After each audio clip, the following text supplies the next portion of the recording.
Detail से समझाता हूँ।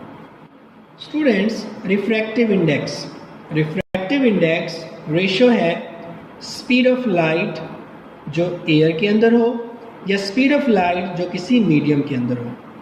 आप इसको n से डिनोट करते हो। n is equal to c divided by v। c is speed of light in air और v is speed of light in any medium. ये जो रेशो है आप इसको रिफ्रैक्टिव इंडेक्स कहते हैं। ये स्पेसिफाइड होती है हर मीडियम के लिए और इसकी value objective point of view में भी पूछ ली जाती है। तो ग्लास के लिए भी हमें इसकी वैल्यू को पता होना चाहिए और एक दो और मटेरियल्स हैं बुक में इस टॉपिक के साथ टेबल में मेंशन है, आपने उनको भी अपने माइंड के अंदर रख लेना है। अब long point of view, objective point of view और नेक्स्ट क्लासेस के पॉइंट ऑफ व्यू से एक बड़ा अहम टॉपिक है। इस टॉपिक का नेम है टोटल इंटरनल रिफ्लेक्शन।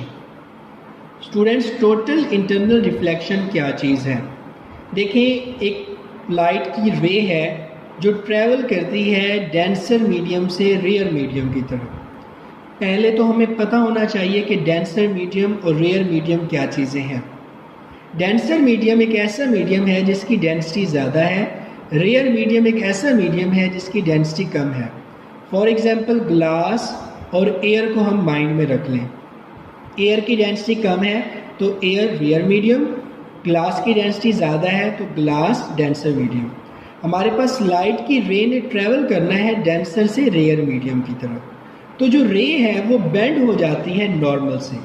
अब अगर आज फिगर को देखें आप अगर, तो ये ग्लास मीडियम और इससे के बाहर एयर मीडियम।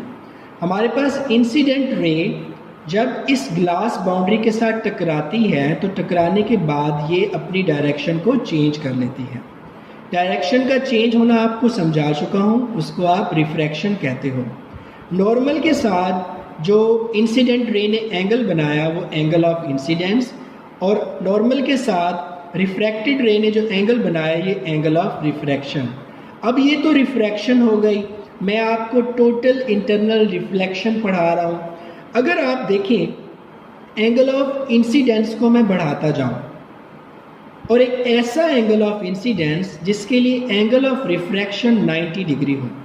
90 डिग्री किसके साथ होना चाहिए? नॉर्मल के साथ होना चाहिए। स्टूडेंट्स, एक ऐसा एंगल ऑफ इंसिडेंस जिसके लिए एंगल ऑफ रिफ्रैक्शन, जो कि मैंने डार्क मार्कर के साथ आपको शो कराया है, 90 डिग्री का हो जाए तो ऐसा एंगल ऑफ इंसिडेंस हमारे पास क्रिटिकल एंगल कहलाता है। अगर हम एंगल ऑफ इंसिडेंस को बढ़ा दें क्रिटिकल एंगल से, क्रिटिकल एंगल एक ऐसा एंगल जिसके ऊपर एंगल ऑफ रिफ्रैक्शन 90 डिग्री था, अगर हम उससे थोड़ा सा एंगल ऑफ इंसिडेंस को बढ़ा दें तो हमारे पास जो लाइट रे थी दूसरे मीडियम की तरफ जाते हुए अपने ही मीडियम की बाउंड्री से स्ट्राइक करके वापस आ जाएगी। तो इस एंगल को हम angle of total internal reflection, या ऐसा एंगल जो क्रिटिकल से बड़ा हो, और इस फिनोमिना को आप टोटल इंटरनल रिफ्लेक्शन कहते हैं। स्टूडेंट्स, टोटल इंटरनल रिफ्लेक्शन जो है ये हमारे पास काफ़ी सारे ऑप्टिकल डिवाइसेस के अंदर इस्तेमाल की जाती है। मैं ऑप्टिकल फाइबर को डिस्कस करता हूँ आपसे। टेली कम्युनिकेशन फील्ड के अंदर इसका वेस्ट यूज़ है। ये हेयर साइज़ के थ्रेड्स होते हैं जो ग्लास या प्लास्टिक के बने होते हैं। इसका जो बाहर का सरफेस है आप उसको क्लैडिंग कहते हैं और इसका जो अंदर का सरफेस है आप उसको कोर कहते हैं। आम तौर पर हमारे पास जो क्लैडिंग है उसका रिफ्रैक्टिव इंडेक्स कम रखा जाता है और जो कोर है उसका रिफ्रैक्टिव इंडेक्स ज़्यादा रखा जाता है। रीज़न क्या है कि टोटल इंटरनल रिफ्लेक्शन हो जिसकी वजह से एंगल ऑफ इंसिडेंस बड़ा हो जाए क्रिटिकल एंगल से। तो अगर आपसे कोई पूछ ले कि क्लैडिंग का रिफ्रैक्टिव इंडेक्स कम क्यों रखते हैं कोर की निस्बत, तो आपने बताना है एंगल ऑफ इंसिडेंस को क्रिटिकल एंगल से बड़ा करने के लिए, ताकि जो लाइट रे हम ट्रांसमिट करें वो ऑप्टिकल फाइबर के अंदर टोटली इंटरनली रिफ्लेक्टेड होते हुए एक एंड से दूसरे एंड को मूव करती हुई चली जाए। स्टूडेंट्स, नेक्स्ट टॉपिक है लाइट पाइप। हमारे पास थाउजेंड्स ऑफ ऑप्टिकल फाइबर को मैं ज्वाइन कर दूं तो जो स्ट्रक्चर मेरे पास बनेगी आप उसको लाइट पाइप कहते हो। लाइट पाइप को हम बेसिकली यूज़ करते हैं इनएक्सेसिबल प्लेसेस को इल्यूमिनेट करने के लिए।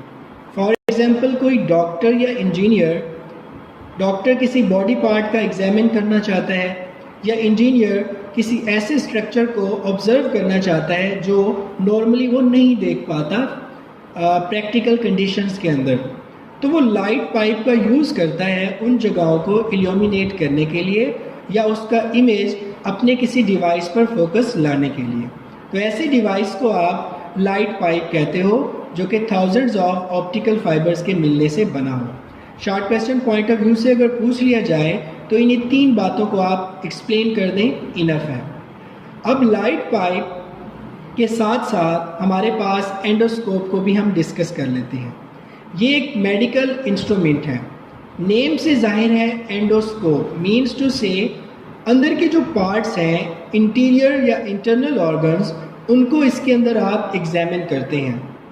ये एक्सप्लेन करता चलूँ कि ये इस्तेमाल होती है इंटीरियर ऑर्गन्स जो बॉडी के हैं उनको एक्सप्लोर करने के लिए।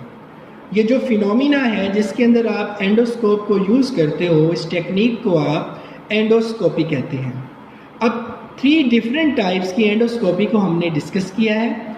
अगर आपसे एग्ज़ाम के अंदर या ऑब्जेक्टिव के अंदर पूछ लिया जाए तो आपको इनके बारे में पता होना चाहिए। गैस्ट्रोस्कोप स्टोमिक को एग्जामिन करने के लिए इस्तेमाल होती है।